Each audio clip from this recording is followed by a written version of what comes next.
اعوذ باللہ من الشیطان الرجیم بسم اللہ الرحمن الرحیم کہ ام لہم شرکاء شرعوا لہم من الدین ما لم یأذن بہ اللہ، کیا ان لوگوں نے کچھ شریک بنا رکھے ہیں یعنی خدا کے، جو ان کے لیے شریعت کے قوانین مرتب کرتے ہیں جن کی اجازت خدا نے نہیں دی؟ اور فرما رہے ہیں کیا ارشاد خداوندی ہو رہا ہے؟ شرکاء،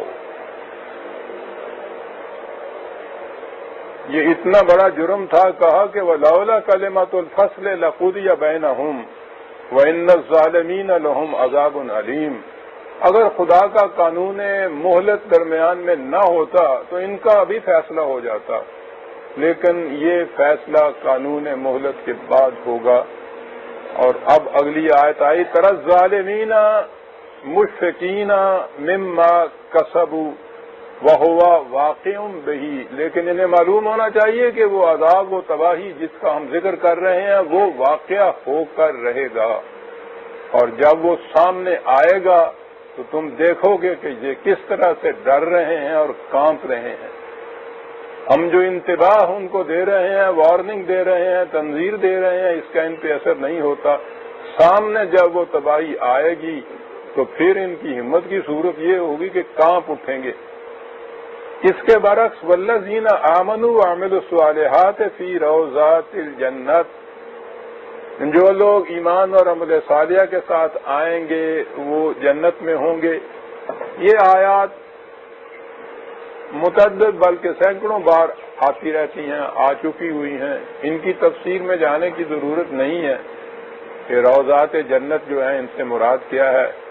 بڑی چیز اس کے اندر لہم ما یشاءون عند ربہم ذالک ھو الفضل الکبیر، وہ جو کچھ بھی چاہیں گے انہیں خدا کے ہاں سے ملے گا، اور یہ بہت بڑا فضل ہے اس کا جس کے اوپر ہو جائے۔ ذالک الذی یبشر اللہ عبادہ الذین آمنوا وعملوا الصالحات، یہ وہ وعدہ ہے، بشارت ہے، خوشخبری ہے جو ہم ان لوگوں کو دے رہے ہیں کہ جو ایمان اور اعمال صالحہ کے ساتھ ہمارے ساتھ آئیں۔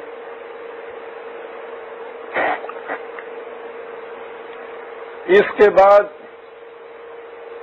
اس آیت کا وہ ٹکڑا آ رہا ہے کہ جس نے یوں کہیے کہ ہماری تاریخ میں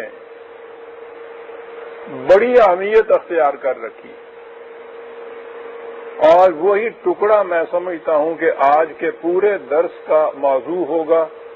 میں آخر میں دیکھوں گا، اگر تو میں سمجھا کہ یہ موضوع جو ہے تشنا نہیں رہا تو وہیں ختم کر دیں گے، ورنہ ممکن ہے کچھ وقت بھی تھوڑا سا میں آپ سے مانگ لوں، کیونکہ یہ ایسی اہم چیز ہے اور اس میں اس قدر جسے کہتے ہیں نا کنٹروورشل، متنازع فکرہ اس میں آ گیا ہے، نقطہ آ گیا ہے، تو میں بہرحال چاہتا ہوں کہ اس کو ایک ہی درس میں اسے صاف کر دیا جائے۔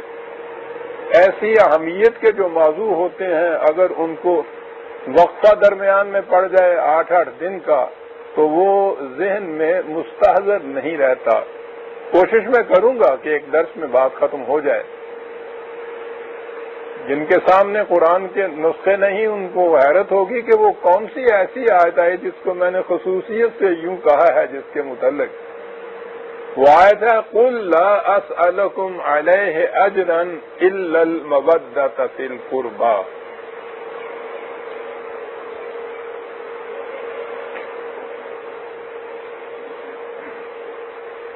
یہ ہے وہ آیت بھی نہیں بلکہ 23ویں آیت کے درمیان میں یہ ایک ٹکڑا آیا ہے، لیکن جیسا میں نے عرض کیا ہے اس نے ہمارے ہاں بڑی اہمیت اختیار کر رکھی۔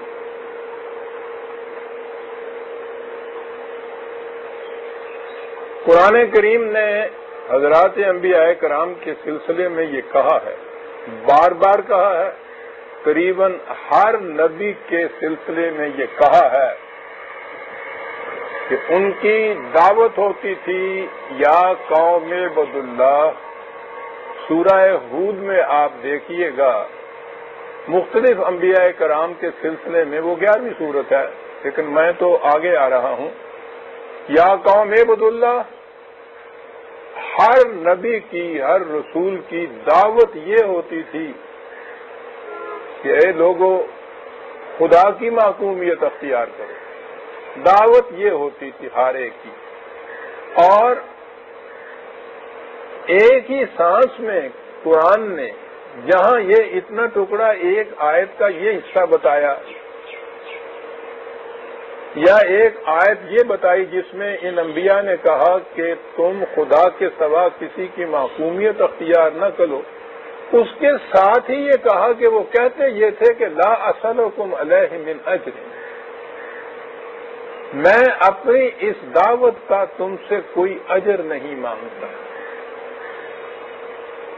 وہ اس سے نظر آیا کہ یہ اتنی بڑی اہم چیز ہے کہ ایک ہی سانس کے اندر قرآن کریم انبیاء کرام کی اس دعوت کو دہراتا ہے کہ میری دعوت یہ ہے، میری تعلیم یہ ہے کہ خدا کے سوا کسی کی محکومیت اختیار نہ کرو اور میں تم سے اس کا کوئی اجر نہیں مانگتا. بڑی اہم بات ہے. کسی کے متعلق اگر یہ یقین ہو جائے کہ جو کچھ یہ مجھ سے کہتا ہے نصیحت کے طور پر، تدبیر کے طور پر، اس میں اس کا ذاتی مفاد کوئی نہیں ہے، نفسیاتی طور پہ اس کا بڑا اثر ہوتا ہے. اجر یہی نہیں ہے کہ کوئی مال و دولت کی شکل میں ہی اجر ہوتا ہے. اجر کی تو بڑی شکلیں ہوتی ہیں، بڑی صورتیں ہوتی ہیں. اجر عزت کا اجر، منصب کا اجر، پاپولیرٹی کا اجر، یہ سارے اجر ہیں، مختلف شکلوں میں ملتے ہیں. لوگ اتنا کچھ ہزاروں روپے، لاکھوں روپے خرچ کرتے ہیں، مال و دولت اپنا صرف کرتے ہیں. کس چیز کے لیے؟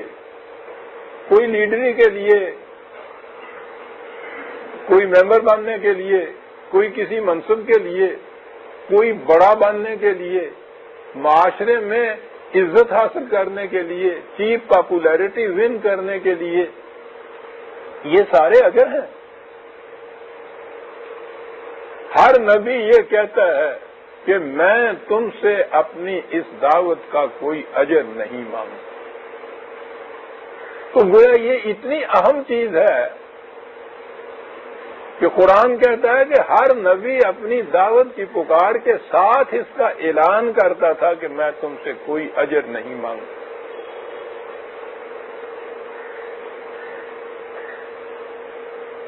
حتیٰ کہ تمام انبیاء کرام کے متعلق اس حوالے آپ احتیاط سے لکھتے چلے جائیے گا، شاید یہ موضوع دوبارہ نہ آ سکے. 36/21 وہ آیا ہے ایک بہت بڑا، قرآن کریم نے جس کا ذکر کیا ہے، اس نے آگے کہا قال یا قوم اتبعوا المرسلین اتبعوا من لا یسألکم اجرا وهم مہتدون.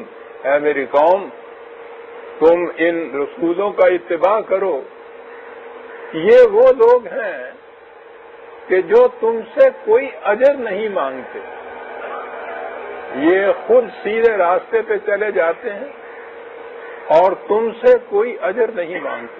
یعنی اس نے بھی جب یہ اپیل کی ہے قوم سے کہ ان انبیاء کرام کا، ان رسولوں کا اتباع کرو، تو ان کی خصوصیت، دو ہی خصوصیات بتائی ہیں. ایک تو یہ کہ یہ خود سیدھے راستے پہ چلے جا رہے ہیں، ان کے پیچھے پیچھے چلنے سے تم بھی منزل مقصود تک پہنچ جاؤ گے. ایک تو یہ خصوصیت ہوئی راہ نمائی کی، راہبری کی، ہدایت کی. اور اس کے ساتھ یہ کہ لا یسألکم اجرا، تم دیکھتے نہیں ہو کہ یہ تم سے کوئی اجر نہیں مانگتے. تو گویا پھر یہ خاص طور پہ خصوصیت ہوئی جو یہاں بتایا گیا کہ یہ تم سے کوئی اجر نہیں مانگتے اپنی اس دعوت کا.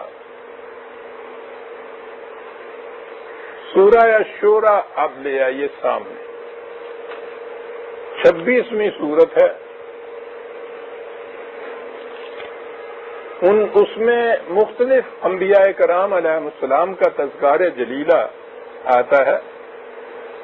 مثلا بات 109 سے شروع کیجئے۔ حضرت نوح علیہ السلام ہیں، دعوت دیتے ہیں اور کہتے ہیں ما اسألکم علیہ من اجر، میں تم سے کوئی معاوضہ نہیں مانگتا، ان اجری الا علی رب العالمین۔ بڑی عجیب بات کہی کہ بلا اجر کے یہ نفسیاتی طور پر بات یہ ہے کہ یہ تو آتا ہے نا کہ کچھ تو اجر کچھ کہیں ہونا چاہیے۔ کہا میں تم سے اجر نہیں مانگتا، میں جو کچھ یہ دعوت دیتا ہوں اس کا اجر اپنے خدا کے ہاں سے مانگتا ہوں۔ دل بے مدعا ایک سائیکولوجیکل امپاسبلٹی ہوتی ہے، انسان کے دل میں کچھ مدعاس کا نہ ہو۔ کیسی عجیب بات قرآن کہا جاتا ہے کہ میں تم سے اجر نہیں مانگتا، ما اسألکم علیہ من اجر، تم سے نہیں میں کوئی اجر مانگتا۔ یہ بات کے ساتھ میں بلا اجر یہ چیزیں بلا معاوضہ بلا صلہ کے بغیر کسی کنسیڈریشن کے بغیر کسی دل کے مدعا کے تقاضے کے یہ کرتا ہوں، لیکن یہ بھی بات نہیں ہے۔ اجر تو میں چاہتا ہوں ان اجری الا علی رب العالمین، اجر اس کا اس کے ہاں سے چاہتا ہوں جس نے میرے ذمے یہ بات لگائی ہے کہ میں یہ مشقتیں جھیلوں، تکلیفیں برداشت کروں اور اس دعوت کو تم تک پہنچاؤں۔ اجر میرا اس کے ہاں، تم سے کوئی اجر نہیں مانگتا۔ اس پہ زور ہے۔ یہ حضرت نوح علیہ السلام ہے۔ حضرت عاد علیہ السلام، اگلی آیت آجی ہے 127، ما اسألکم علیہ من اجر ان اجری الا علی رب العالمین۔ 26/127-28۔ حضرت صالح علیہ السلام آ رہے ہیں، وہ فرماتے ہیں کہ ما اسألکم علیہ من اجر ان اجری الا علی رب العالمین۔ ہر نبی کی یہ پکار قرآن دیتا چلا جا رہا ہے۔ یہ ہے 145۔ حضرت لوط علیہ السلام سامنے آتے ہیں ہمارے، ما اسألکم علیہ من اجر ان اجری الا علی رب العالمین۔ وہی الفاظ دہراتے چلے جا رہے ہیں۔ یہ ہے 26/164۔ حضرت شعیب علیہ السلام کا تذکار جلیلہ سامنے آ رہا ہے، ما اسألکم علیہ من اجر ان اجری الا علی رب العالمین۔ میں کہنا یہ ہے 26/180۔ میں کہنا یہ چاہتا ہوں کہ اس کی اہمیت اتنی بڑی تھی کہ قرآن کریم نے ایک ایک نبی کے سلسلے میں جب ان کا ذکر کیا، ان کی دعوت کا ذکر کیا، تو ساتھ ہی یہ بات دہرا دی کہ وہ کہتے یہ تھے کہ میں تم سے کوئی اجر نہیں مانگتا۔ نبی اکرم صلی اللہ علیہ وسلم کے متعلق 25/57، 25/57، قل ما اسألکم علیہ من اجر، میں تم سے کوئی اجر نہیں مانگتا۔ اب آگے ہے الا، اب یہاں یہ جو الا ہے اگر تو اجر کے لیے ہے تو وہ بھی سن لیجئے۔ عربی زبان کے جو مبادیات سے بھی واقف ہیں ان کو بھی پتہ ہے کہ اس زبان میں یہ الا، لیکن یا مگر یا بٹ جس کو ہم کہتے ہیں اس کی دو قسمیں ہوتی ہیں۔ ایک تو وہ ہوتا ہے کہ وہی چیز جو ہے، مثلا یہ کہ اور لوگ تو آ گئے مگر زید نہیں آیا، تو وہ زید ان لوگوں میں شامل ہے۔ لیکن اگر کہیں کہ آدمی تو آ گئے مگر عورتیں نہیں آئیں تو اس کے معنی یہ دوسری جنس ہے۔ یہ مگر جو ہے نا یہ ان جنسوں میں سے نہیں ہے، یہ الگ ایک ٹکڑا ہے جو کہا گیا ہے۔ یہ زبان یا گرامر کی چیزیں ہیں، اس کی تفصیل میں جانے کی ضرورت نہیں ہے، لیکن یہ تو ہم بھی اپنے یہاں بولتے ہیں نا یہ کہ وہ بزم کے ممبر تو سارے آ گئے لیکن مہمان نہیں آیا۔ تو آپ دیکھا نا کہ یہ مہمان بزم کا ممبر نہیں ہے، یہ اس سے الگ ہے، لیکن اور مگر اس میں بھی آیا. اور اگر ہم کہیں کہ اور ممبر تو آ گئے شعیب نہیں آیا تو اس کے معنی ہے کہ شعیب بزم کا ممبر ہے وہ نہیں آیا. عربی زبان میں یہ یہاں اللہ آتا ہے دونوں معنی اس کے ہوتے ہیں. یہاں جو کہا گیا ہے کہ میں تم سے کوئی اجر نہیں مانگتا، اگلا ٹکڑا ہے الا من شاء ان یتخذ الی ربہ سبیلا. اس کے یہ معنی کر لیجئے کہ اجر میں کچھ نہیں مانگتا، میں تو صرف یہ چاہتا ہوں کہ تم میں سے جو چاہے اپنے رب کی طرف جانے والا راستہ اختیار کر لے. یعنی اجر کا کوئی شائبہ اس میں نہیں. میں اجر کوئی مانگتا ہی نہیں. میں کیا چاہتا ہوں تم سے، وہ اتنا ہی چاہتا ہوں کہ جو کوئی تم میں سے چاہے اپنے رب کی طرف جانے والا راستہ اختیار کر لے. اور اگر آپ کہتے ہیں کہ یہ اجر تو پھر یوں ہوگا کہ میں تم سے کوئی اجر نہیں مانگتا، مجھے اجر کوئی دینا چاہتے ہو تو یہ ہے کہ تم سیدھا راستہ اختیار کر لو. ٹھیک ہے. ایک دعوت دینا والا اس کو بھی اپنا بڑا اجر سمجھتا ہے، اس سے بڑا اطمینان حاصل ہوتا ہے کہ اس کی دعوت کی پکار کو دوسروں نے تسلیم کیا اور اس راستے پہ چل نکلے. یہ بھی ایک انداز ہے بات کہنے کا کہ میں تم سے اپنی ذات کے لیے کوئی اجر نہیں مانگتا. میری اس پکار کا، میری اس مشقتوں کا، میری ان مصیبتوں کا یہ جو تگ و تاز کر رہا ہوں، دن رات غلطوں پیچا رہ رہا ہوں، اجر اس کا کہتے ہو تو اجر یہ ہے کہ تم سے ہی راستہ اختیار کر لو. اب یہ بھی نظر آ گیا کہ یہ کیا اجر ہے. یہ تھا 25/67. اور اس کے لیے پھر دوسری جگہ اور واضح کر دیا کہ میں تم سے کوئی اجر نہیں اپنے لیے مانگتا، کوئی اجر نہیں مانگتا. 34/47.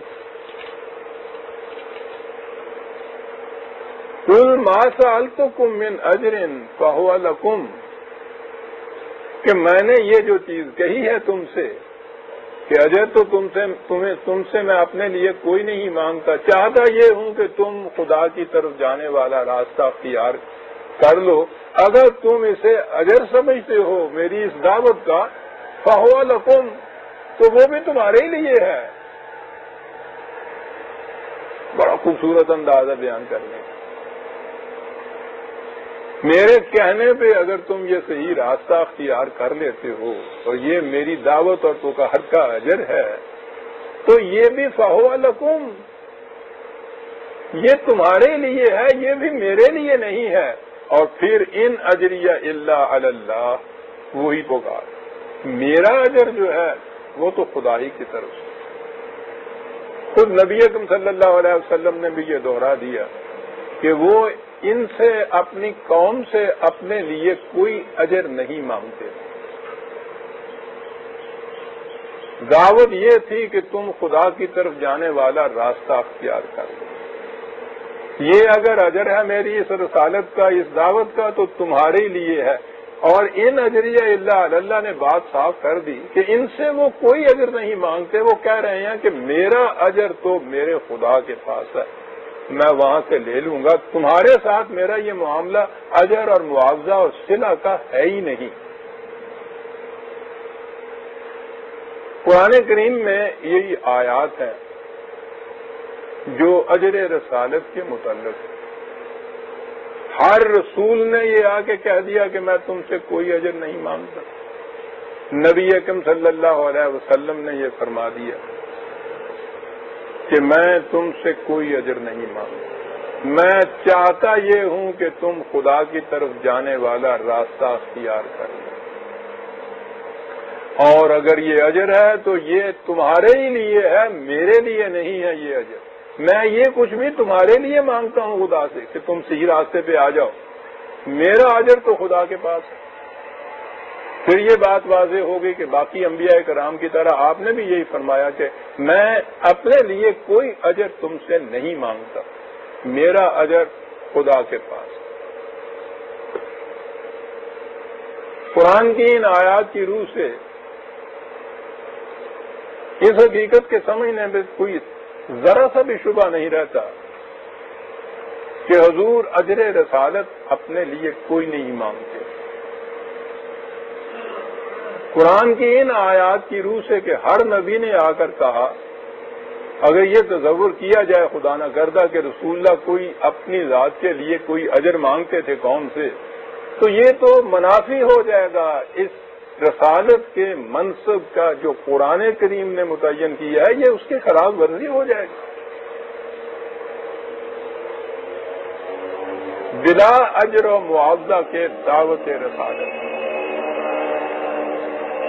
یہاں تک بات جو ہے متعین ہے، واضح ہے، صاف ہے، جس دو ٹوک ہے، نہ کسی شک و شبہ کی گنجائش، نہ کسی تعبیر و تعویل کے لیے کوئی موقع۔ قرآن نے واضح کر دیا، ایک جگہ نہیں ہر جگہ واضح کر دیا۔ اس تمہید کے بعد آئیے اس صورت کی طرف جو میں نے عرض کیا ہے کہ اتنی اہم ہے کہ اس کی وضاحت شاید درس سے بھی زیادہ وقت لے لے۔ قل لا اسألکم علیہ اجرا،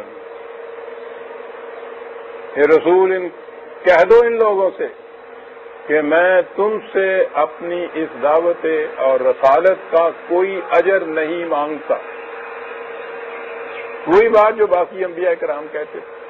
اب یہاں اس کے بعد آتا ہے الا، وہاں آیا تھا الا تو یہ تھا کہ میں چاہتا یہ ہوں کہ تم خدا کی طرف جانے والا راستہ اختیار کر لو اور یہ تمہارے ہی فائدے کی بات ہے، میرا اجر تو خدا کی طرف۔ یہاں آیا الا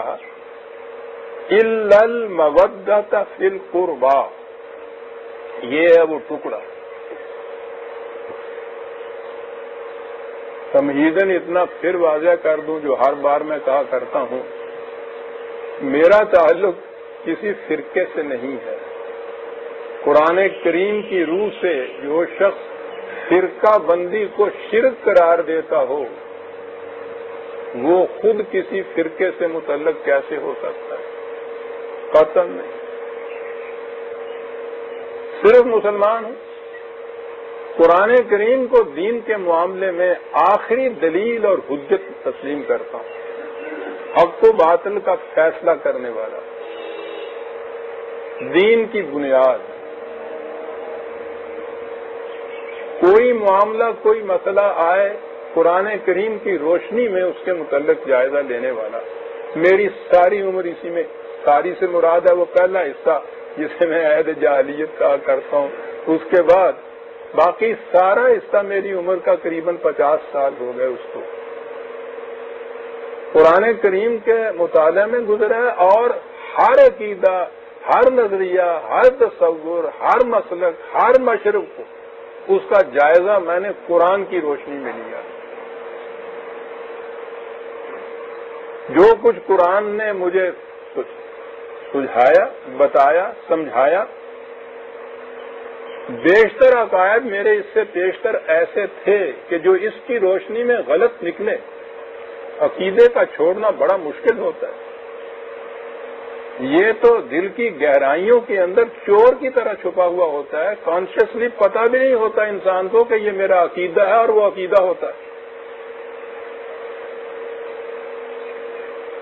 یوں ہی بات ذہن میں یاد آ گئی، یہ رسل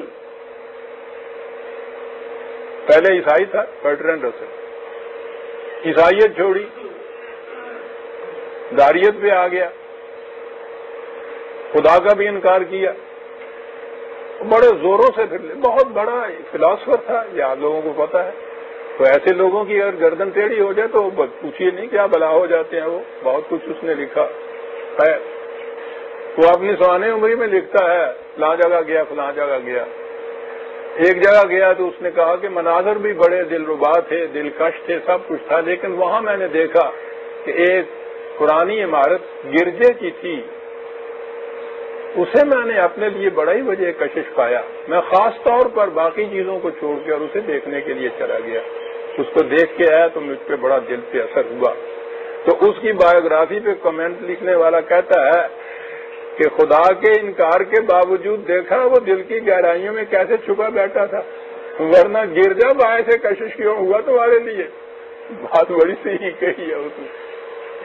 یہ تو خون کے اندر حلول کی ہوئی چیز ہوتی ہے کم وقت میں نے ان عقائد کو چھوڑا، ان مناسک کو چھوڑا، ان مسالک کو چھوڑا، اپنوں کو چھوڑا، اپنی جماعت کو چھوڑا۔ وہ اس زمانے میں نے عرض کیا کہ ایک وقت وہ پیری مریدی کا بھی گزرا تھا، ان مریدوں کو بھی چھوڑا، پوچھو نہیں کس کس کو چھوڑا، اس ایک کو ساتھ رکھنے کے، اس کے ساتھ رہنے کے لیے ساری دنیا کو چھوڑا۔ اس لیے یہ سوال ہی نہیں کہ میں کوئی بات قرآن کی روح سے کروں گا تو اس میں کسی قسم کی فرقہ سازی، فرقہ بندی کے کسی عقیدے کا دخل ہوگا۔ قرآن کی روح سے میرے اپنے عقائد کے خلاف جو باتیں کی میں نے ان کو چھوڑا ہے، تو اگر کوئی بات ایسی ہے جو کسی فرقے کے عقیدے کے خلاف جاتی ہے مجھے تو وہ بھی کہنا ہوگا۔ نہیں کہوں گا تو یہ منافقت ہوگی، یہ شرک ہوگا قرآن کریم کی روح۔ عزیزان ایمان، بڑی ذمہ داری عائد ہوتی ہے اس پر جو قرآن ہاتھ میں لے کے، بڑی ذمہ، یہ پل صراط ہے، بال سے باریک تلوار سے تیز، ذرا پاؤں میں لغزش آئی اور سیدھا جہنم میں جا گرتا ہے۔ خدا بڑا غیور ہے، وہ اس معاملے میں بالکل نہیں رعایت بخش۔ ہو سکتا ہے کہ کسی معاملے میں کسی کی قرآنی بصیرت جو ہے وہ صاف نہ ہو، لیکن یہ کہ وہ جانتا ہوا ایک چیز کو کسی رعایت سے یا کسی تعصب سے کوئی بات خلاف قرآن بات کرنے کے، اس کے لیے کوئی معافی نامہ نہیں ہے قرآن میں۔ تو خدا نہ کرے 30 سال ہو گئے میں اس طرح سے جان کھپا رہا ہوں، اپنے ہی لیے میں عذاب کیوں مول لے لوں اس چیز کو ایسا کہنے سے۔ اس لیے سوال یہ نہیں ہے کہ کسی کی رعایت ہوگی یا کسی کے خلاف میں یہ کہوں۔ اس آیت کے متعلق ہمارے ہاں عام ترجمہ یہ کیا جاتا ہے قُل لَا أَسْأَلُكُمْ عَلَيْهِ أَجْرًا إِلَّا الْمَوَدَّةَ فِي الْقُرْبَى قربا۔ دیکھتے چلے آ رہے ہیں کہ ہر نبی کہتا ہے کہ میں کوئی اجر تم سے نہیں مانگتا۔ اس کے متعلق کہا جاتا ہے کہ رسول اللہ نے فرمایا قرآن کی اس آیت کے روح کہ میں تم سے کوئی اجر نہیں مانگتا سوائے اس کے کہ تم میرے رشتہ داروں سے محبت کرو۔ عزیزان من، اپنے لیے کوئی صلہ یا اجر مانگنا تو ایک طرف رہا، یہ اتنا بڑا اجر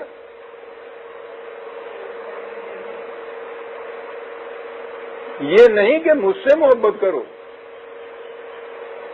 میرے رشتہ داروں سے محبت کرو۔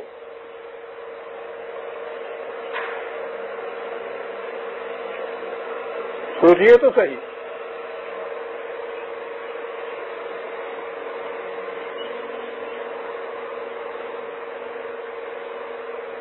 یہ ایک ترجمہ یا تصور اس آیت کا وہ ساری بنیاد جتنی ہے رسالت کے منصب کی اس کو گرا دیتی ہے۔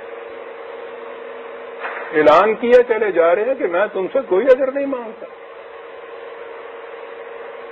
مانگتا کیا ہوں؟ وہ بھی اجر کے طور پہ، اجر رسالت کے طور پہ مانگتا کیا ہوں؟ میرے رشتہ داروں سے محبت کرو۔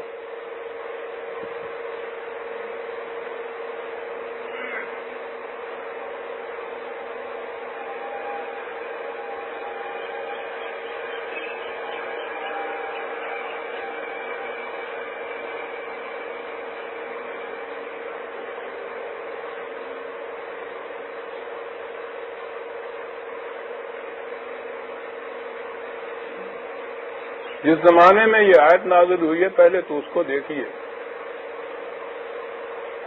قریش کے قریب قریب ہر قبیلے سے حضور کی رشتہ داریاں تھیں۔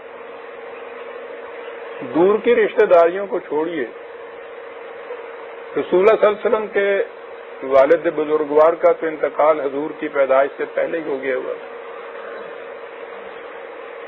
اس کے بعد حقیقی چچا ہی قریب ترین رشتہ دار ہو سکتے ہیں۔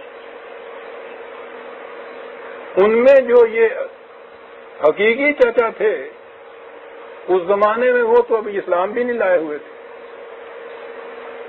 ابو طالب تھے اب آپ کے چچا، حضرت علی کے والد، عباس تھے آپ کے چچا، ابو لہب تھا آپ کا چچا۔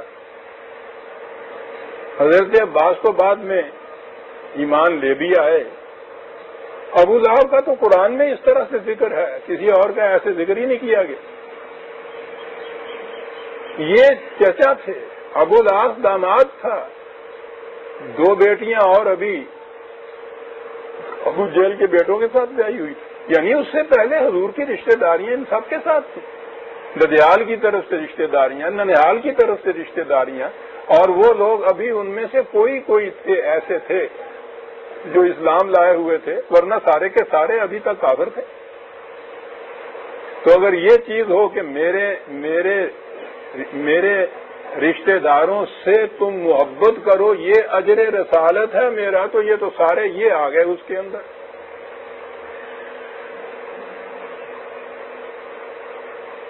اور قرآن تو آگے چل کے وہ کہتا ہے کہ اگر یاد رکھو تمہارے ماں باپ، بہن بھائی، بیٹے بیٹیاں، بیویاں، سب چیزیں اگر یہ کسی طرح بھی ایمان کے مقابلے میں زیادہ تمہارے قریب ہو جائیں تو یاد رکھو اس عذاب خداوندی کو جس میں کوئی رعایت نہیں کی جائے گی۔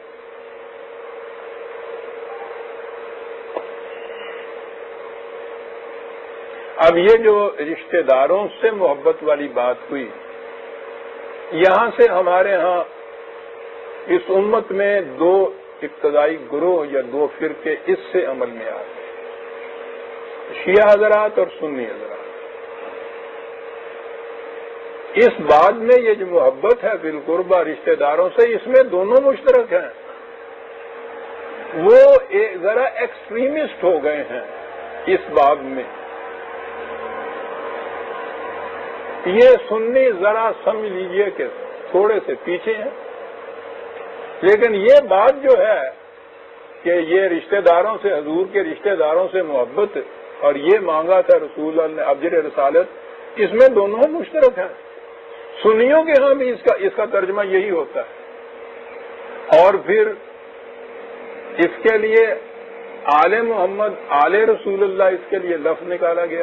اب انہوں نے رشتہ داروں میں سے الگ نکالے حضور کی آل جسے کہتے ہیں۔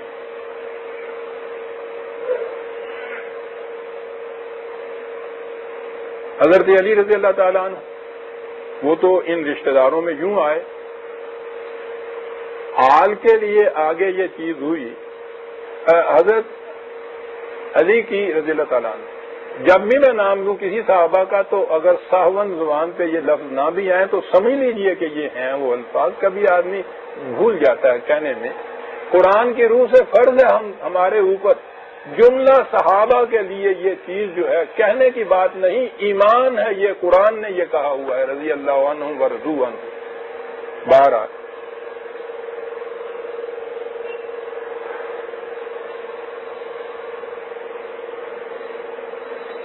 حضرت علی رضی اللہ تعالیٰ عنہ کی شادی حضرت فاطمہ الزہرا رضی اللہ تعالیٰ عنہا سے ہوئی، ان کی زندگی میں تو وہی رہی۔ ان کے بعد حضور نے بہت سی شادیاں کی تھیں، وہ تاریخ بتاتی ہے کہ آپ کے 18 بیٹے اور 18 بیٹیاں تھیں۔ ان میں سے حضرت فاطمہ رضی اللہ تعالیٰ عنہا کے بطن سے جو آگے اولاد چلی، امام حسن، امام حسین علیہم السلام، تو آگے جتنا بھی ان کے ہاں کا سلسلہ چلا ان کو تو سید کہتے ہیں، اور وہ جو باقی بیویوں کے بطن سے آگے اولاد ہوئی اور ان کا آگے سلسلہ چلا ان کو سادات یا سید نہیں کہتے، علوی کہتے ہیں ان کو۔ دیکھا ہوگا آپ نے نام بعضوں کے ساتھ لکھا ہوا علوی۔ تو گویا تخصیص ہو گئی ان کے ہاں حضرت علی کی اولاد حضرت فاطمہ کے بطن سے رضی اللہ تعالیٰ عنہ، اور پھر وہ اسی شاخ میں جو آگے چلے وہ آل محمد کہلائے۔ آل کے معنی یہ لوگ کر لیتے ہیں بیٹی کی اولاد، آل محمد، اہل بیت بھی ان کو کہتے ہیں۔ ابتدان جتنے یہ تھے ان کو پانچتن پاک آپ کے ہاں لفظ ہوتا ہے ایک مشہور، وہ بھی کہتے ہیں۔ رسول اللہ صلی اللہ علیہ وسلم محمد، علی، فاطمہ، حسن، حسین، پانچتن پاک جن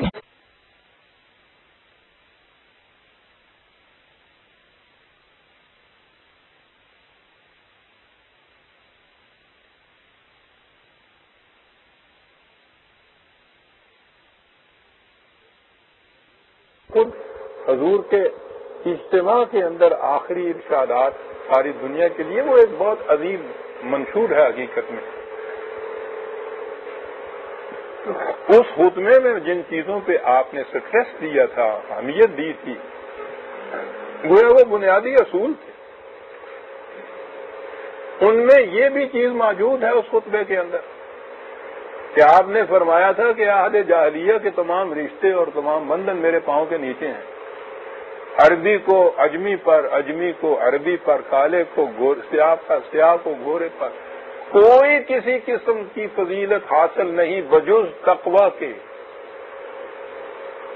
حضور کی حجت الوداع کے خطبے کے یہ الفاظ یہ متفق علیہ اتفاق سے چلے آ رہے ہیں. یہ یہاں تک تو آخری اعلان عظیم خود رسول اللہ صلی اللہ علیہ وسلم کی زبان مبارک سے لاکھ آدمی کی موجودگی میں چلا آ رہا ہے.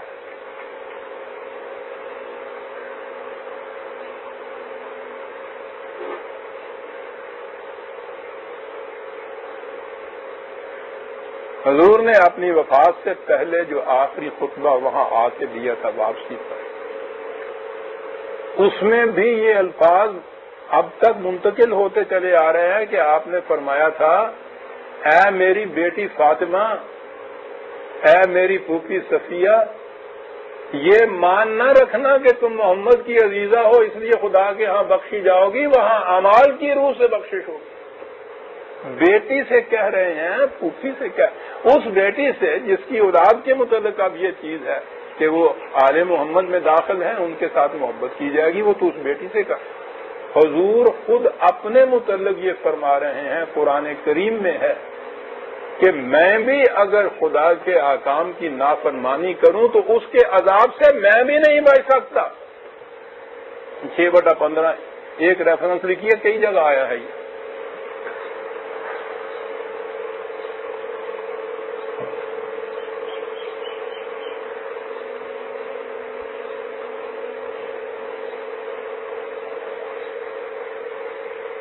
عزیزان من، قرآن کریم کے یہ مقامات آپ کے سامنے آ گئے.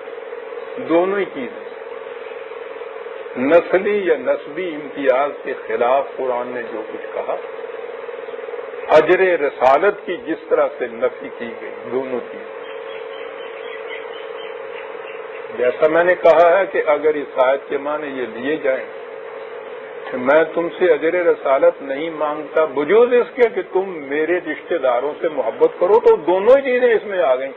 اجر رسالت بھی مانگ لیا اور نسلی اور نسبی رشتے کا قیامت تک کے لیے ایسا رکھا کہ ان کے ساتھ محبت تمہارے لیے جزو ایمان ہوگی. اب سمٹا کے اسے آپ آل محمد میں بھی کیوں نہ لے آئیں. یہ تو پھر اس کے بعد کی تعویل ہوگی نا. یہاں تو ذی القربیٰ کے معنی اگر آپ یہ کرتے ہیں میرے رشتہ داروں میں، تو پھر ان کو سمٹا کے اس کا یہاں تک کیوں لے آتے ہیں آپ؟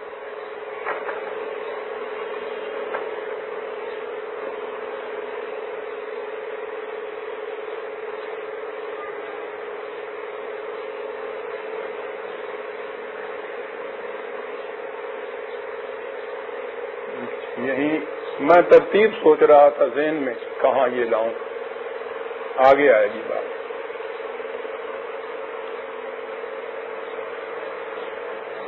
پہلے تو عربی زبان کی روح سے لیجئے الا المودۃ فی القربى. پہلے تو وہ الا جو ہے اس کو لیجئے. میں نے عرض کیا ہے وہ احباب موجود ہیں ایسے کہ جو عربی جانتے ہیں، انہیں معلوم ہوگا کہ الا استثناء منقطع میں جب آتا ہے تو وہ جو پہلے جو کہا جاتا ہے نا، بالکل اس کی نفی کر کے ایک نئی بات ہوتی ہے. یعنی میں تم سے اجر رسالت کوئی نہیں مانگتا، کچھ نہیں چاہتا، میں چاہتا یہ ہوں کہ یہ کرو. اجر رسالت نہیں ہے، یہ دو باتیں ہو گئی نا. جیسے وہاں کیا کہ اجر رسالت نہیں مانگتا، چاہتا یہ ہوں کہ تم خدا کی طرف جانے والا راستہ اختیار کر لو، تو اجر رسالت سے اس کو تعلق نہیں ہے. یہ بات تو میں چاہتا ہی نہیں نا. ایسے میں کہوں کہ بھائی اس درس میں آنے کے لیے تو میں تم سے کچھ معاوضہ نہیں مانگتا، لیکن میں اتنا تو چاہتا ہوں کہ وقت پہ آ جایا کرو. تو یہ میرے اس درس کا معاوضہ نہیں ہوا، بلکہ ہوا یہ کہ دو باتیں ہیں جو میں چاہتا ہوں۔ یہ تو میں چاہتا نہیں ہوں کہ میرے درس کا کوئی معاوضہ دو، لیکن یہ تو میں ضرور چاہتا ہوں کہ وقت کے اوپر آیا کرو یا بولا نہ کرو بیچ میں۔ ایک علہ یہ بھی ہوتا ہے قرآن کریم کی اتنی آیات کی روح سے، تو یہ معنی یہاں صاف ہو جاتے ہیں کہ اجر رسالت تو یہ نہیں ہے۔ پھر یہ کیا بات ہے جو چاہتے ہیں رسول اللہ؟ مودت ہے، پھر قربا تو ہے۔ اس کا یہ ترجمہ کہ میرے رشتہ داروں سے محبت کرو، قربا کا ترجمہ رشتہ دار ہوتا ہی نہیں ہے۔ قربا کے معنی رشتہ داری ہوتا ہے۔ شاید یوں سطحی طور پہ بات نہ ذہن میں آئے، رشتہ داری کے تعلقات، میرا فلاں رشتہ دار، رشتہ داری قرآن میں جہاں قربا ساتھ ذل قربا آیا ہے قرآن میں، جن سے رشتہ داری کے تعلق ہوں، رشتہ داری کے تعلق، یہ قربا کے معنی میرے رشتہ دار نہیں، میرے تو یہاں بات ہی نہیں آ رہی قربا کے لفظ میں، اس کے تو معنی رشتہ داری ہے۔ کیا کہا حضور نے؟ وہ تاریخ بتا رہی ہے اس کی، اور قرآن خود بتا رہا ہے۔ رسول اللہ صلی اللہ علیہ وسلم انہی میں سے تھے۔ عرب کے ممتاز ترین قبیلہ قریش میں تھے، اس کے ممتاز ترین شعب جو تھا بنو ہاشم میں سے تھے، عبد المطلب کے وہ پوتے تھے، بڑا معزز خاندان۔ قریش خود بڑے معزز۔ عربوں کے ہاں ایک خصوصیت چلی آتی تھی صلہ رحمی کی، جسے کہتے ہیں، رشتہ داروں کے ساتھ ان کے آپس کے تعلقات بڑے ہوتے تھے۔ لیکن یہاں یہ صورت ہوئی کہ حضور نے انہی کے اندر اپنی آواز بلند کی، اور انہوں نے سب سے زیادہ، یہ جو قریب ترین رشتہ دار تھے، انہوں نے سب سے زیادہ تکلیفیں پہنچائی۔ یہ اولی مسلمان جو پہلے ہوئے ہیں آپ کے ساتھ، وہ بھی ان قریش میں تھے سے زیادہ، ان کے ساتھ بھی ان کی کیفیت یہ تھی کہ انہوں نے وہ جو عرب جاہلیت کی خصوصیت تھی کہ باہمی رشتہ داروں کے ساتھ وہ اپنے علائق ایسے رکھا کرتے تھے، اس کو بھی بالائے طاق رکھ دیا انہوں نے۔ قرآن اس کی شہادت دیتا ہے۔ میں نے عرض کیا نا کہ میں تو سند قرآن سے لے لے، تاریخ یہ بتا رہی ہے ہمیں کہ عربوں کے ہاں بڑی خصوصیت تھی اس کی۔ یہ جو ان کا ایٹیٹیوڈ تھا ان لوگوں کے ساتھ، اور بڑی ہی تکالیف پہنچاتے تھے وہ لوگ ان کی جان کے لاگو، یعنی ان لوگوں کو وہ حضور کو ایک چھوٹی سی جماعت لے کر مکے سے گھر بال بچے ان کو چھوڑنے پڑے، اور دور 300 میل کے فاصلے پہ جا کے پناہ گزینی کی زندگی بسر کرنی پڑی۔ یہ صورت جو تھی پیدا کی قریش نے ان اپنے رشتہ داروں کے ساتھ۔ قرآن نے خود کہا ہے 9/10، لا یرقبون فی مومن الا ولا ذمۃ واولئک هم المعتدون۔ ان کی کیفیت یہ ہے کہ وہ جو اپنے ہاں کے معاشرے کے، سوسائٹی کے، انسانیت کی حدود تھے، یہ ان کو بھی بھان گئے ہیں۔ ان کی کیفیت یہ ہے علم ولا ذمت، کہ جو کچھ ایگریمنٹ کرتے ہیں، جو باتیں آپس میں ایگریمنٹ کے ذریعے ضمانتیں دیتے ہیں، اس کی بھی پرواہ نہیں کرتے علم، اور وہ جو رشتہ داری کے تعلقات ہوتے ہیں یہ اس کی بھی پرواہ نہیں کرتے۔ خود قرآن نے بتایا کہ ان کی کیا کیفیت تھی۔ اسی کی تفسیر ہے جو اس آیت میں آئی ہے۔ آپ نے کہا کہ میں جو کچھ تم سے کہتا ہوں اس کا تم سے تو اجر میں نہیں مانگتا، لیکن یہ جو کچھ تم اپنے رشتہ داروں سے کر رہے ہو جو ایمان لے آئے ہیں، اتنا تو کم از کم میں ضرور چاہوں گا کہ تم وہ عربی خصوصیات، اپنے یہاں کی قریشی خصوصیات، رشتہ داروں کے ساتھ جو تمہارے تعلقات جس قسم کے ہونے چاہیے، اس کو تو فراموش نہ کرو۔ میں کیا تمہارے خلاف کہتا ہوں؟ یہ کیا تمہارے خلاف کرتے ہیں؟ جس کی وجہ سے تم نے اپنے رشتہ داری کے تعلقات کو بھی بالائے طاق رکھ دی. یعنی ان کے ہاں کے باپ، ان کے ہاں کے یہ جو مسلمان ہو جاتے تھے، یا چچا یا بھائی یا جن کی بھی ضرورت ہے، اس قدر تکلیفیں ان کو دیتے تھے. وہ کہتے تھے کہ کس جرم میں، تمہارے خلاف تو کچھ نہیں یہ کہتے، لیکن تم ہو کہ اتنا سا خیال بھی نہیں رکھتے جتنا سا رشتہ داروں کا رکھنا چاہیے تھا. یہ مکے کی ابتدائی زندگی ہے، وہاں ابھی یہ سارے اکٹھے رہتے تھے. یہ کہ نبی اکرم صلی اللہ علیہ وسلم اور آپ کے ساتھ جو جتنے بھی آپ کے عزیز تھے، ایک کنباجہ تھا جسے شیخ ابی طالب کہتے ہیں، ان کو مکے سے ایک طرف نکال دیا گیا، ان کو پناہ لینی پڑی ایک چھوٹے سے خطے کے اندر. ان سے اپنے رشتہ داروں سے پناہ لینی پڑی صرف اس لیے کہ یہ دعوت رسالت دیتے تھے. تو بات تو یہ کہی گئی کہ میری دعوت رسالت، میں اجر تو تم سے کچھ نہیں مانگتا کہ بابا اجر تو چھوڑ دیجیے، لیکن یہ جو کچھ سلوک تم کر رہے ہو وہ تو رسالت، کفر اور ایمان تو ایک طرف رہا، یہ تمہارے ہاں کی عام انسانیت کے شرف کے خلاف ہے، تمہارے ہاں کی خصوصیت کے خلاف ہے، معاشرہ کے تقاضوں کے خلاف ہے کہ تم یہاں تک چلے جاؤ. کم از کم اتنا تو خیال رکھو. یہ جرم ہمارا کہ ہم دعوت دیتے ہیں خدا کی طرف، یہ جرم تو ایسا نہیں ہے کہ اس کی پاداش میں تم ان روایات و تعلقات کو بھی بھول جاؤ جو آپس میں تمہارے رشتہ داری کے تعلق ہوا کرتے تھے. اسے چھوڑو، کم از کم اتنا تو خیال رکھو. وہ جو اس وکیل نے کہا تھا جو مانگنے گیا تھا ان سے کہ چھڈی تیری چھا کتے مگروں لا، میں چھوڑتا ہوں. وہ جو ہے وہ لسی مانگنے آ گیا تھا، اس کو تو چھوڑ دیجئے، کہ یہ جو میرے پیچھے کتے ڈالتی ہیں تم نے، ان کو تو اتار. قریش نے اپنے ان عزیز رشتہ داروں کے اوپر زندگی اجیرن کر دی تھی. کہا یہ کہ اجر رسالت کچھ نہیں مانگا، کوئی رعایت نہیں. وہ آپس میں بھی تو تم ایک دوسرے کے بھائی بند چچا تایا ہو، آپس میں جو تعلقات رکھ رہے ہو وہ تعلقات ان سے اتنے تعلقات کو کم کم رکھو. اذیتیں تو نہ دو ان کو، گھروں سے تو نہ نکالو ان کو. یہ ہے عزیزان من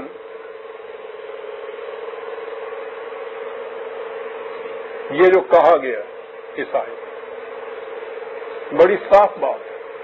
نہ اجر رسالت ہے، نہ کوئی ایسی چیز، کسی ایسی چیز کا تقاضا ہے کہ جس میں خصوصیت سے کوئی رعایت مانگی گئی ہو. معاشرتی تعلقات کا تقاضا ہے کیا گیا ہے، اتنی بات کہی گئی. اور وہ بھی یہاں تک جب یہ چیزیں نہیں انہوں نے مانی، بالکل کوئی رعایت نہیں تھی، تو آخر میں جا کے پھر قرآن کو بھی یہ کہنا پڑا کہ ٹھیک ہے پھر تم بھی ان سے تعلقات منقطع کر دو، اعلان کر دو اس کا، تاکہ یہ کسی غلط فہمی میں نہ رہیں. ان کو معلوم ہو جائے کہ اب تمہارے ساتھ تعلقات یہ ہوں گے، لیکن اس کے باوجود وہ جو آپس میں انسانیت کے تعلقات تھے اس میں فرق نہیں آنے دیا. ساری عمر جنہوں نے اس قدر تکلیفیں پہنچائی اور اتنی لڑائیاں لڑیں ان کے ساتھ، آخر الامر فتح مکہ کے دن جس وقت وہ سارے یہی قریش رشتہ دار پابجولہ حضور کے سامنے تھے، آپ اس وقت سربراہ مملکت کی حیثیت سے بھی تھے، کمانڈر ان چیف کی حیثیت سے بھی تھے، فتح مکہ تھا، مغلوب تھے، مفتوح تھے. یہی یہ جن سے یہ چیز کہی جا رہی ہے شیخ صاحب دیکھنا، ان سے کہا گیا کہ ساری عمر کی اس دشمنی کے بعد اور میدان جنگ میں مفتوح و مغلوب سمجھو ہوئے، قیدیوں کی حیثیت سے تھے، کہ کہو تمہارے ساتھ کیا سلوک کیا جائے. وہ بھی تو عرب تھے، قریش سے، کہا ٹھیک ہے جو دشمن کا سلوک دشمن کے ساتھ ہوتا ہے. آپ نے فرمایا تم نے مجھے بھی عام دشمن تصور کر لیا، لا تثریب علیکم الیوم، تم سے آج کوئی مواخذہ نہیں ہے۔ جو مغلوب و مفتوح اس کیفیت میں سامنے آئے، اس سے زیادہ تمہیں کیا سزا دی جائے؟ تھوڑی سزا۔ لا تثریب علیکم الیوم، یہ تعلقات ان میں سے کوئی ابھی مسلمان نہیں ہوا تھا، دشمن اتنے تھے کہ سارے 7 سال تک لڑائیاں لڑتے رہے۔ لا تثریب علیکم الیوم،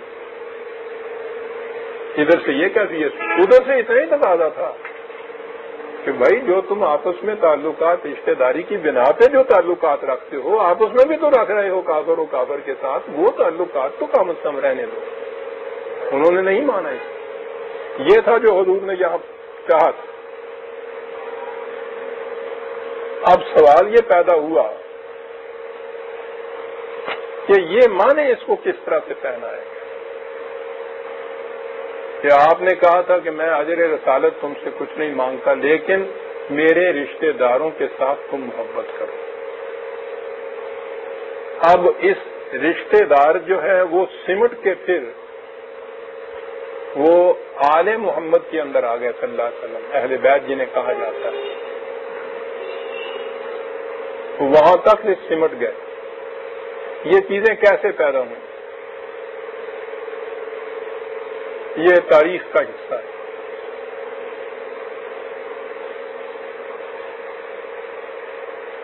یہ رسول اللہ صلی اللہ علیہ وسلم کے بعد خلافت میں حضرت علی رضی اللہ تعالیٰ عنہ وغیرہ، حضرت عباس موجود تھے چچا۔ اگر وہ پرانی وراثت کا سوال ہوتا، اور اس زمانے میں تو بادشاہت بھی وراثت میں آیا کرتی تھی، تو وہ انہیں ملنی چاہیے تھی، وہ ان کی بجائے انہیں ملی جو حضور کے اس طرح سے رشتہ دار یا آل محمد میں نہیں آتے تھے۔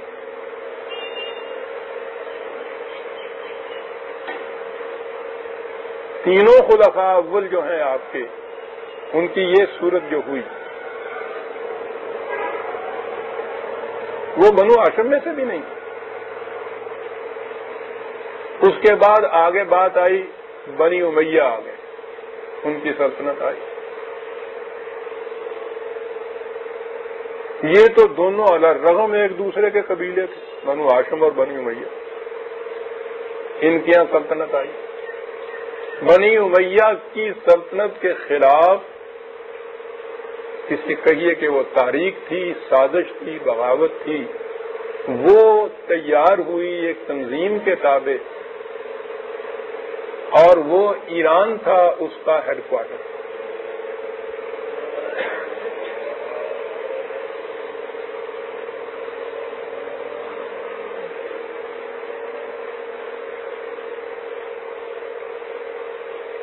وہاں لوگوں کو ان کے خلاف، بنی امیہ کے خلاف بہرحال ابھارنا تھا۔ تنظیم بہت بڑی تھی۔ ابو مسلم خراسانی تاریخ کی ایک شخصیت ہے، وہ دائی تھا اس تحریک کا بہت بڑا۔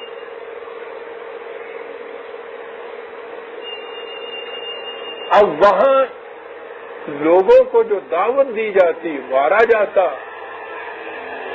کس نام سے ابھارا جاتا؟ بنی امیہ کے خلاف تو بنی عباس تھے جو چاہتے تھے کہ سلطنت ان کو مل جائے۔ یہ اب سلطنت ہو گئی تھی بنی عباس، تو بنی عباس تو اپنے اندر کوئی اتنی اٹریکشن نہیں رکھتے تھے کہ اس کے نام کے اوپر یہ ابو مسلم خراسانی دعوت دے لوگوں کو کہ بنی امیہ حق پر نہیں ہے، بنی عباس ہیں، ان کو سلطنت ملنی چاہیے۔ کیا اٹریکشن تھی لوگوں کے دل میں؟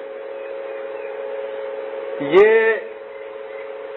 جنہیں ہم اہل بیت یا سادات کہتے ہیں، ان میں سے یہ ذرات بھی وہاں موجود تھے۔ یہ ایک چیز ایسی تھی کہ جس میں اٹریکشن ہو جاتی، پھر اگر اس کے ساتھ واقع کربلا کو بھی لایا جاتا تھا، تو ابو مسلم خراسانی نے یہ جو دعوت دی تھی وہ کہا یہ تھا، وہاں یہ پہلی دفعہ اصطلاح آتی ہے اہل بیت کی کہ یہ حق اہل بیت کا ہے۔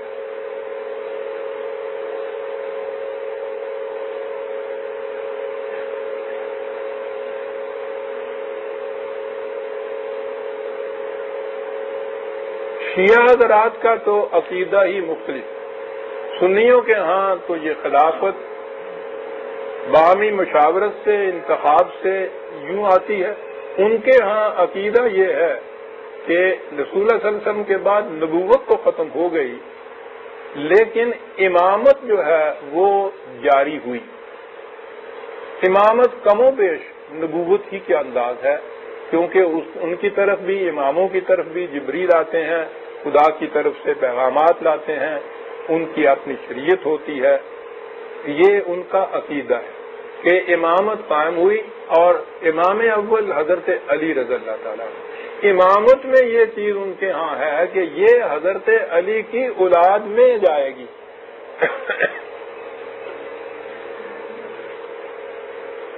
یہ ہے وہ نسلی طریقہ، ان کا ایمان، ان کا یہ عقیدہ ہے۔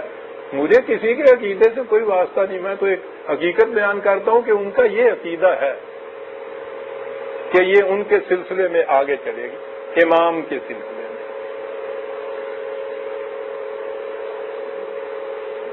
تاریخی بات سامنے آ گئی تو میں عرض کروں کہ وہ 11 اماموں تک کو وہ جاری رہا یہ سلسلہ۔ جو 12ویں امام تھے ان کے متعلق معلوم نہیں تاریخ میں کہ کیا بات ہوئی، ان کا آگے اولاد کا سلسلہ نہیں ہے۔ تو چونکہ یہ عقیدہ تھا کہ وہ اولاد میں آنا ہے، اس اعتبار سے تو امامت ختم ہو جاتی تھی وہاں۔ تو ان کا عقیدہ یہ ہے کہ وہ زندہ ہی غائب ہو گئے، ایک غار کے اندر ہیں، عراق میں ایک غار ہے، وہ کہتے ہیں کہ وہ وہاں زندہ موجود امام غائب، وہ قرب قیامت کے قریب غار سے باہر آئیں گے۔ لیکن امامت ان کی صرف مذہب سے تعلق نہیں رکھتی، جو عقیدہ ہے، حکومت جو ہے دنیا کی وہ بھی امام کے حق میں ہوتی ہے۔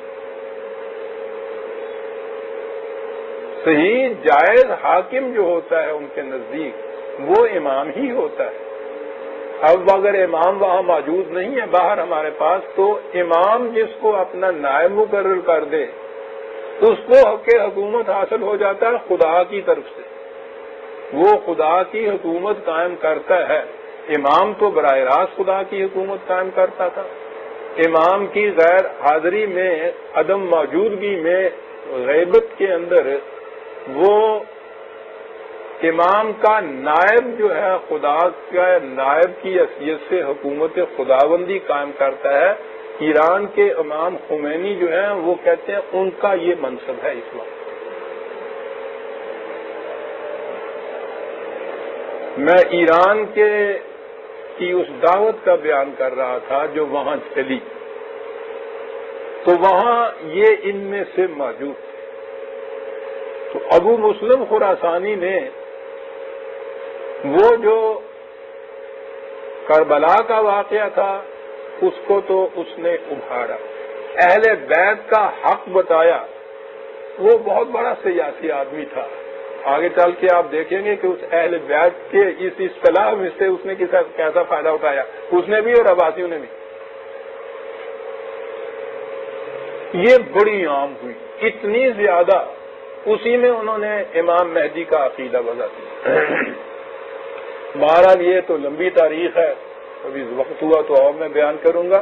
اس موضوع کے اعتبار سے اتنا ہی میں عرض کروں کہ وہ پھر بہرحال وہ جو تھی اتنی بڑی تنظیم وہ غالب آئی، ادھر سے کچھ بنی امیہ کے آخری حاکم جو تھے ان کی کمزوری بھی ہوئی، جہاں بازو سمٹتے ہیں وہیں سے یاد ہوتا ہے۔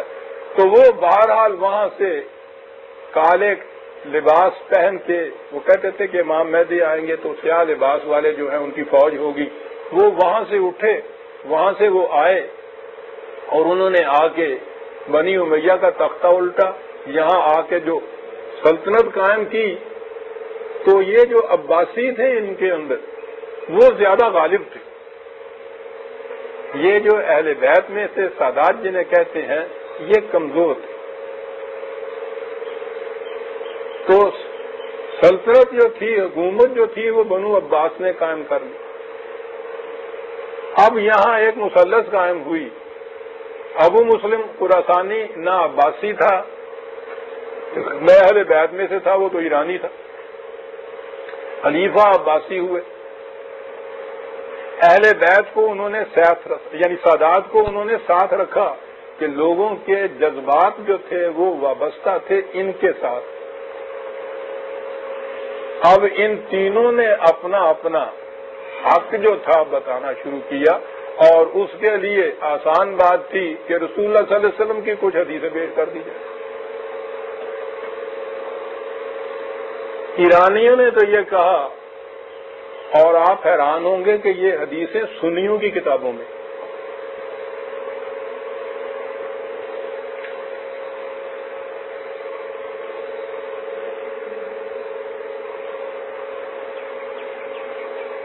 ایرانیوں کی طرف سے تو ابو مسلم نے کہا کہ حضرت سلمان فارسی ایرانی تھے.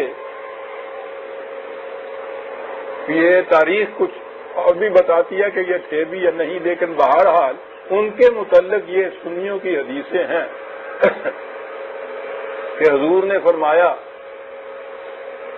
کہ ایمان اگر سریا میں بھی پہنچ جائے گا، تو سلمان فارسی رضی اللہ عنہ کے مونڈے پہ ہاتھ رکھ کے کہا کہ اس کی قوم اس کو آسمان سے بھی اتار کے زمین میں لے آئے گی. چلیے جناب، آ گئی نا ایرانیوں کے ہاتھ میں. قرآن میں ایک آیت ہے، کہا گیا ہے کہ اگر تم نے اس دین کو چھوڑا یا نظام کو چھوڑا تو تمہاری جگہ ایک اور قوم آ جائے گی، تم سے بہتر ہوگی اور وہ دین کا تمکن کرے گی. تو حضور سے پوچھا گیا کہ حضور وہ کون سی قوم ہوگی؟ تو آپ نے سلمان فارسی کی طرف منہ کیا کہ اس کی قوم وہ ہوگی. تو ایرانیوں نے تو اسٹیبلش کر دیا نا اپنے آپ.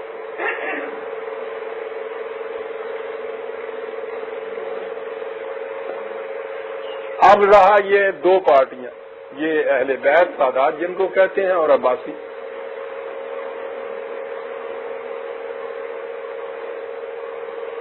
عباسیوں نے اپنے متعلق ایک حدیث موجود، یعنی میرے نزدیک تو یہ ساری وضع ہے جو قرآن کی اس بنیاد کے خلاف جاتی ہے کہ نسلی رشتہ کیا چیز ہوتی. انہوں نے ان کے ہاں ایک حدیث ہے کہ نبی اکرم صلی اللہ علیہ وسلم نے اپنے چچا عباس کے سرکوں کا، انہوں نے شکایت کی حضرت عباس نے کہ لوگ ذرا مجھے کچھ اچھی نظر سے نہیں دیکھتے. تو آپ نے ڈانٹا لوگوں کو اور کہا کہ عباس یاد رکھو، جس شخص کے دل میں بھی تمہاری اور تمہاری اولاد کی محبت نہیں ہوگی وہ کبھی جنت میں نہیں جا سکے گا. چلیے جناب، عباسیوں کی محبت جنت کے لیے ویزا بن گئی ہے. عباسیوں نے اپنے آپ کو یوں کیا. اب یہ جو تھے سادات، جذباتی طور پہ تو پہلے یہ چیز آتی تھی. حجت الوداع کا خطبہ جو تھا وہ میں نے ابھی عرض کیا. سنیوں کی حدیث کی کتابیں، اس میں بھی یہ ہے خطبہ، بلکہ جو صحیح ترین ہیں ان کے سایہ سے تھا اس کے اندر، بخاری کے اندر ایک جگہ جہاں اس کا متن دیا ہے وہاں حضور نے فرمایا تھا کہ میں جا رہا ہوں، ایک چیز تمہارے پاس چھوڑ جا رہا ہوں، جب تک تم اس کے ساتھ تمسک رکھو گے کبھی گمراہ نہیں ہوگی، اور وہ ہے کتاب اللہ.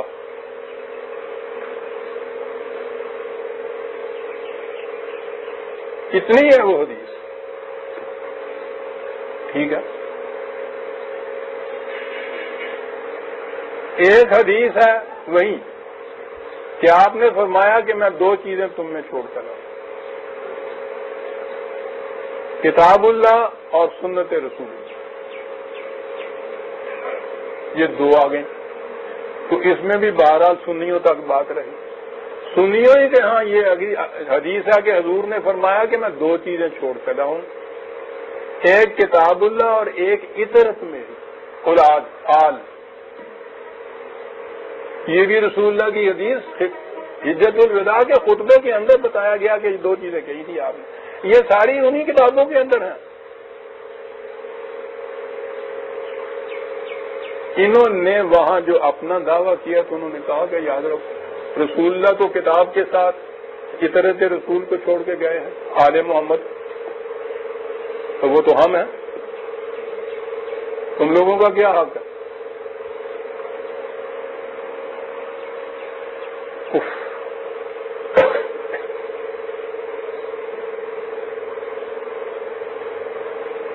اب یہ جو چیز سنیوں کے ہاں آ گئی کہ حضور نے فرمایا تھا کہ میں قرآن کے ساتھ اپنی آل بھی چھوڑ کر رہوں،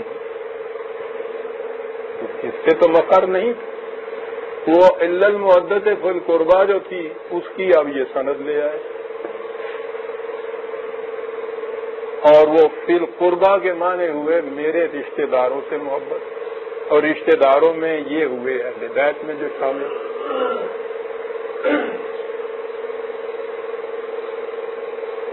میں نے عرض کیا تھا نا کہ ابو مسلم نے جو اہل بیت کا اصطلاح وضع کی تھی تو بڑا سیاسی آدمی تھا.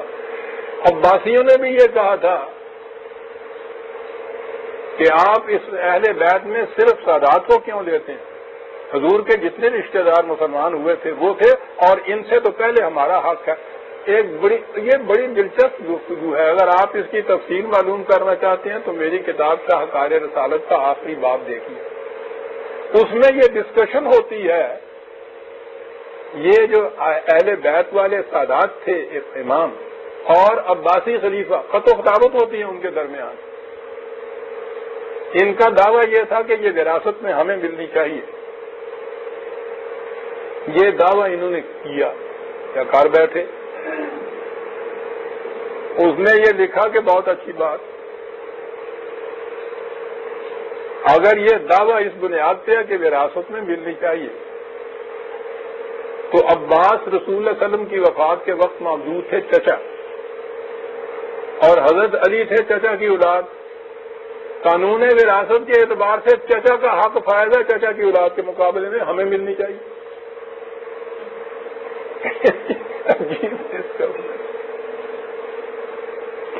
جب گاڑی دوسری پٹڑی پہ پڑتی ہے تو پوچھو نہیں کہاں تک پھر جاتی ہے وہ. اس اعتبار سے انہوں نے کہا کہ ہمیں آپ اس میں شامل کیوں نہیں کرتے جن کو اہل بیت کا. انہوں نے کہا کہ نہیں اہل بیت نہیں، آپ نے اطرت کہا تھا اور وہ تو اولاد کے اندر ہی آتا ہے. وہ جو حجت الوداع کا خطبہ تھا وہ تو انہی کے اندر آنی چاہیے. اب یہ جو آل محمد کی جو محبت ہوئی وہ کہاں تک آگے بڑھی؟ پہلے سنیوں کو لوں یا شیعہ حضرات کو لوں؟ چلیے شیعہ حضرات کے متعلق ان کے ہاں تو میں نے کہا ہے نا کہ ان کا وہ عقیدہ ہے کہ نبوت کے بعد امامت جاری ہے. امام جو ہیں وہی ان کا قریب مرتبہ ہے جو نبی کا مرتبہ ہوتا ہے. جس طرح سے بخاری ہے سنیوں کے ہاں، ان کے ہاں جس طرح صحاحہ ستہ 6 حدیث کی کتابیں صحیح مانی جاتی ہیں نا، ان کے ہاں 4 کتابیں ہیں. اسی طرح ان سے بالکل برعکس انہوں نے اپنے ہاں یہ رکھا ہے کہ اپنی احادیث کو وہ اپنے اماموں کی سند سے لیتے ہیں. اس اعتبار سے ان کے نقطۂ نگاہ سے وہ سنیوں کی حدیثوں سے زیادہ معتبر ہے. بہرحال ان میں الکافی سب سے اونچی سمجھی جاتی ہے. میری اس کتاب میں شاہکار رسالت میں آپ دیکھیں گے الکافی کے میں نے بہت سے اقتباسات دیے ہوئے ہیں. اس میں امام جعفر صادق رحمۃ اللہ علیہ ان کے متعلق ہے کہ انہوں نے کہا کہ ہم وہ ہیں جن کی اطاعت خدا نے فرض قرار دی ہے. جس نے ہم کو پہچانا وہ مومن ہے، جس نے انکار کیا وہ کافر ہے. سند یہی. امام باقر رحمۃ اللہ علیہ نے فرمایا کہ ہماری محبت ایمان ہے ہمارا بغض کفر ہے.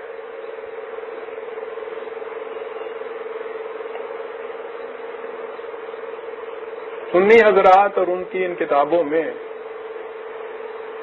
وہ ہیں ہی کتابیں انہی کے اوپر ہی مطلب انہی دعوی کے اوپر انہی حضرات کی منقبت کے اوپر. ٹھیک ہے جی, شیعہ کا اپنا عقیدہ ہے, عوام کے متعلق ہوا. سنی ان کو کیسے لیا جائے؟ کبھی آپ نے یہ سوچا ہے نماز میں سنی ساری نماز ختم کر کے تشہد بھی جو ہے وہ بھی ختم کرنے کے بعد پھر درود پڑھا جاتا ہے نا؟ قرآن کریم میں تو رسول اللہ صلی اللہ علیہ وسلم کے متعلق مسلمانوں کو حکم ان اللہ و ملائکتہ یصلون علی النبی, اللہ اور اس کے ملائکہ.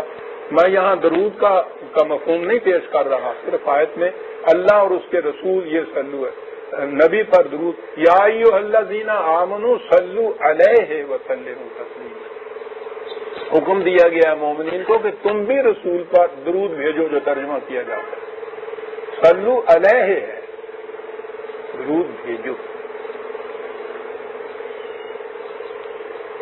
سنی اپنی نماز کے آخر میں جو درود بھیجتے ہیں نا, خدا نے تو یہ کہا تھا صلو علیہ, تو یہ کہتے ہیں اللہم صلی علی محمد و علی آل محمد.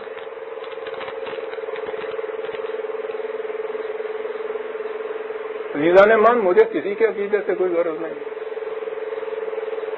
حقائق بیان کرتا ہوں جس کی کوئی تردید نہیں کرتا. جی قرآن کی روشنی ہے میرے سامنے جو فیصلہ کرنے والی بات ہے.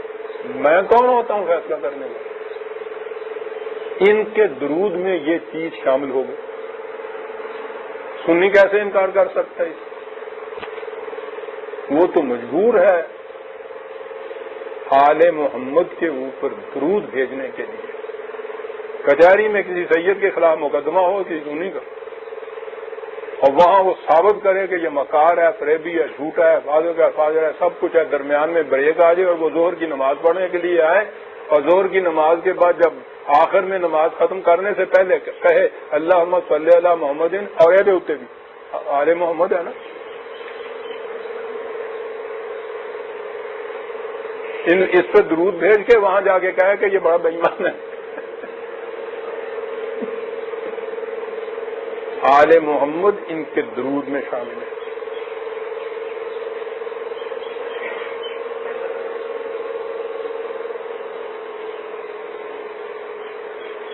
تو میں نے عرض کیا کہ شیعہ حضرات کا تو اپنے ہاں وہ محکم ہے, اس میں سوال ہی نہیں ان کا کمپرومائز کرنے کا. جب یہ ان کے ہاں عقیدہ ہے کہ نبوت کے بعد امامت ہے, امامت نسل میں حضرت علی کرم اللہ وجہہ کے اولاد میں چلتی ہے آخر تک, اس کے عقیدے کی یہ ساری چیزیں. سنیوں کے ہاں یہ چیز جو ہے آپ کر یہ کہ یہی اس کی تردید کر سکتے تھے نا. اور پھر سنیوں کے ہاں اور کیا, میں بخاری کی بات کر رہا ہوں, مشکات یاد آ گئی. مشکات میں ایک حدیث ہے کہ رسول اللہ نے فرمایا کہ یہ میری اولاد آل جو ہے یا میرے اہل بیت جو ہیں یہ کشتی نوح ہیں, جو ان کے ساتھ بیٹھ جائے گا وہ تو اس طوفان سے پار ہو جائے گا, جو نہیں بیٹھے گا غرق ہو جائے گا. ان کی اپنی کتابوں کے اندر ہے یہ. اور عقیدہ یہ ہے آپ کے ہاں حدیث کے متعلق کہ بخاری اور مسلم کی کسی ایک حدیث کا بھی انکار کرنا کفر ہے. کیجیے ان سے انکار. نتیجہ اس کا یہ ہے عزیزہ نمان, اب میں جلدی سے بات ختم کر دیتا ہوں, شاید ختم کر ہی سکوں. عام اہل شریعت کی یہ ساری باتیں میں کر رہا ہوں, یہ درود کی بات, اس کا ترجمہ جو ہے یہ ہمارے ہاں کے سنیوں کے ہاں ترجمے میں ملتا ہے کہ حضور نے فرمایا کہ میں کوئی اجر رسالت نہیں مانگتا بجوز اس کے کہ میرے رشتہ داروں سے محبت کرو. یہ ان کے ہاں کی بات ہے. پھر اس میں تفسیریں ان کی اسی کے متعلق. یہ نبی اکرم صلی اللہ علیہ وسلم تو خیر, اس کے بعد حضور, حضرت علی, آپ کی اولاد حسنین, حضرت فاطمہ, باقی جتنے بھی ہیں, ان کے متعلق مسلمان شیعہ چھوڑ دیجئے نا, ان کا تو وہ ایمان ہے. باقی مسلمان سنی مسلمانوں کے دل میں بھی جتنا احترام اور جتنا محبت ہے, بہرحال احترام تو اور چیز ہے. لیکن ان کے متعلق ایک چیز آپ کے ہاں آئی، تصوف۔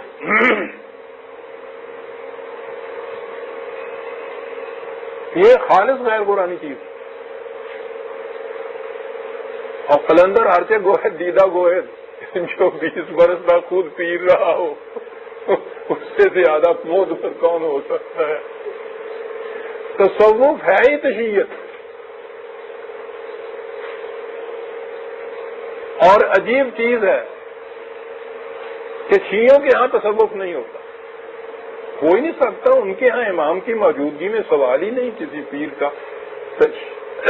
تصوف یہ ہے کہ خدا تک پہنچنے کا راستہ کیا ہے۔ تصوف میں مختلف، جس طرح سے آپ کے ہاں یہ دیوبندی اور بریلوی اور اہل حدیث اور اہل فقہ ہے نا، ان کے ہاں بھی یہی جھگڑا ہے، دونوں خدا کے ہاں سے آتے ہیں، دونوں لٹھا لٹھا ہو رہے ہوتے ہیں۔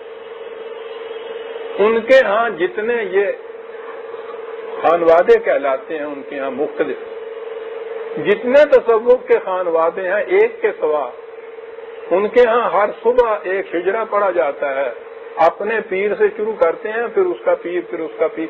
ہوتا یہ ہے کہ اس راستے سے خدا سے کہتے ہیں کہ مجھے اس راستے پر چلنے کی توفیق عطا فرما تاکہ میں تجھ تک پہنچ جاؤں۔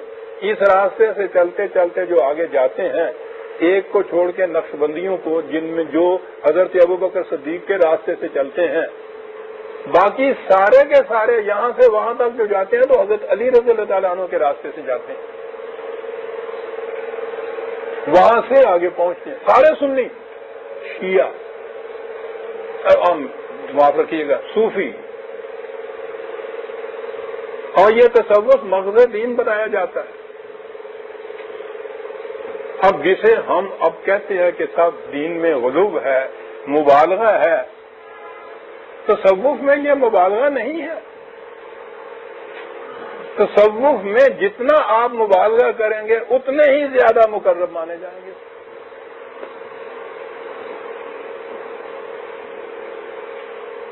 تو یہ مبالغہ جو ہے، اب آپ سوچئے کہ اس راستے سے جو پہنچتے ہیں تو حضرت علی رضی اللہ تعالیٰ عنہ کے متعلق پھر ان صوفیہ کے ہاں کیا کیا عقائد نہ ہوں گے، پھر یہ بات لمبی ہو جائے گی، وقت بڑا تھوڑا رہ گیا۔ سنیوں کے ہاں کے منقبت جتنی حضرت علی، امام حسین، امام حسن ان کے ہاں کی ہے، حضرت علی کے متعلق رضی اللہ تعالیٰ عنہ کو تو پوچھئے نہیں تھے،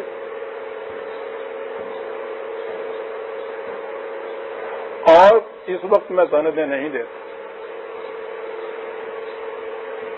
علامہ اقبال تو بہرحال بہت بڑے سنی تھے، یہ الگ بات ہے کہ آخر میں اپنی زندگی کے انہوں نے اپنے پہلے دور کے بہت سے شعر اپنی کتابوں میں درج نہیں کیے، لیکن اس دور میں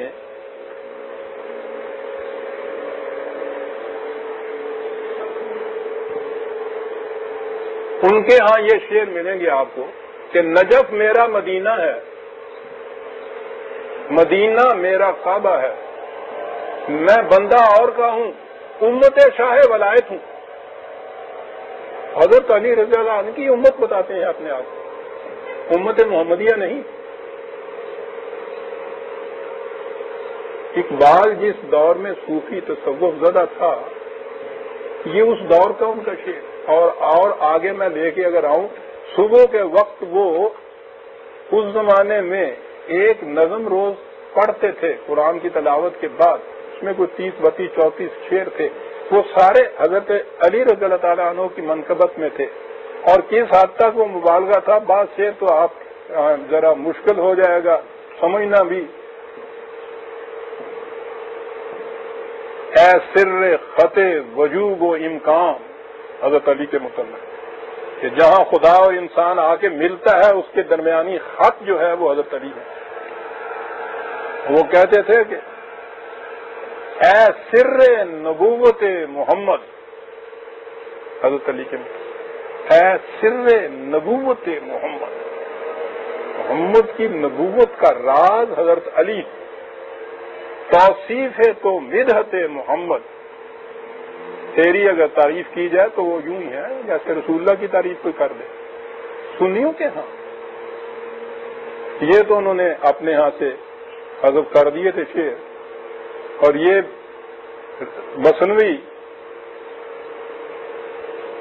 رموز خودی اور اسرار خودی اور رموز بے خودی وہ تو اس دور کی چھپی ہوئی ہے، وہ تو اب تک موجود ہے. اس میں ایک باب ہے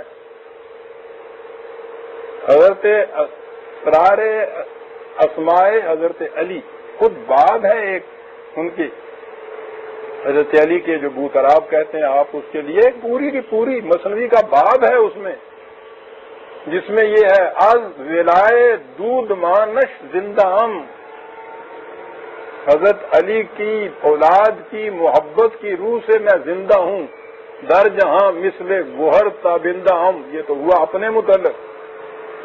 قوت دین مبین فرمودہ اش کے لیے یہ بھی تھے کہ ان کا فرمان دین مبین کی قوت ہے.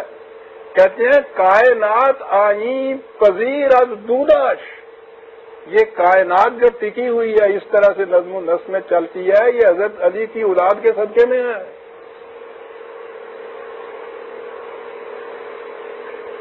اور آگے وہ جو مشہور ہے حضرت علی کے متعلق ہے نا، ید اللہ خدا کا حق، وہ حضرت یہ اقبال بھی لکھ رہا ہے، حق ید اللہ خان در امور کتاب. اقبال اتنا بڑا قرآنی شخص، اندازہ لگائیے جب آدمی عقائد کے مبالغے میں آتا ہے کہاں جاتا ہے. کہتا خدا نے قرآن میں ان کو ید اللہ کہا ہے، کہیں نہیں کہا. ختم ہو گیا جی. عزیزان من، میں سمجھتا ہوں کہ یہیں تک بات کافی ہے. آیت کا ترجمہ صرف اتنا حضور نے فرمایا تھا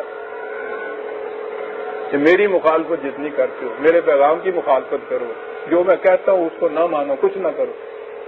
وہ جو باہمی رشتہ داری کے تعلق کرتے ہو، اتنی سی بات تھی جسے افسانہ کر دی. یہ تھی عزیزان من وہ آیت. کچھ چند الفاظ اور ضرورت ہوگی تو اگلے خطبے کے شروع میں کہوں گا، لیکن میرا خیال یہ ہے کہ آج بھی جو میں نے پیش کر دیا ہے، میں نے عرض کیا ہے کہ حقائق ہیں، قرآن کی آیات ہیں، وہ احادیث ہیں کہ جو خود سنیوں کے ہاں ہیں، جو خود شیعہ حضرات کے ہاں ہیں، ان کے عقائد ہیں، تاریخ کے واقعات ہیں جو میں نے پیش کیے. اور قرآن کی روح سے میں نے یہ پیش کیا ہے کہ دونوں ہی چیزیں بنیادی طور پر اسلام اور قرآن کی جڑ کٹیں گی. اجر رسالت رسول کا مانگنا اور پھر